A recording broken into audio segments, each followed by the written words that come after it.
But first, I'd like At a recent press conference on plans by NASA to return astronauts to the surface of the moon, Administrator Bill Nelson pointed out the U.S. Space Agency was not the sole partner in the Artemis program.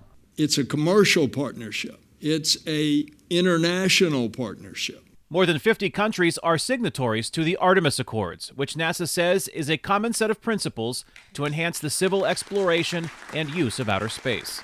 China, now the main competitor to NASA and its international partners, is not a signatory and plans to land its own crew on the moon by 2030.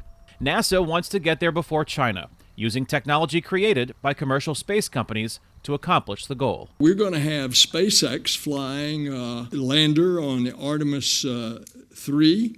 Artemis 4 is going to be SpaceX, and Artemis 5 is going to be Blue Origin. But the next mission is not until 2026, when Artemis 2 will send a crew to orbit but not land on the moon. Astronaut Reed Wiseman is the mission commander. But we talk about what is success for us, and it is enabling Artemis 3.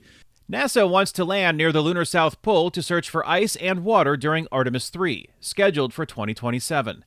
Nelson says SpaceX founder Elon Musk's experience testing rockets and spacecraft could help Artemis. Take over, Elon, just take over.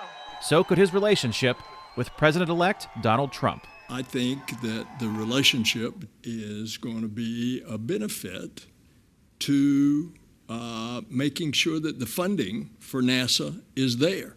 I'm with Elon Musk. I think we should set our sights further away. We should go to Mars. Charles Camarda is a retired NASA astronaut and engineer. And we should only use the moon to advance the technologies for going to Mars. In 2005, Camarda was on the crew of the first space shuttle mission after the 2003 Columbia disaster, when the orbiter broke up as it re-entered Earth's atmosphere.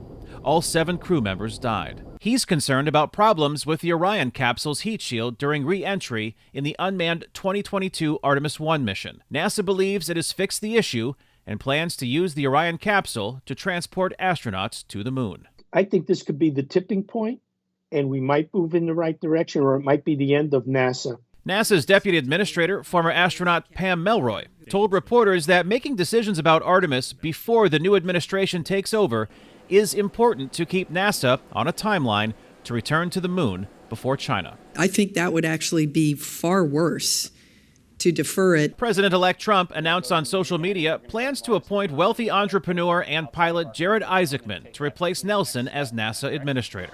Isaacman flew in 2021 and 2024 on SpaceX Dragon capsules around the Earth and is the first commercial astronaut to conduct an activity outside a spacecraft. Kane, Farabaugh, VOA News, Chicago.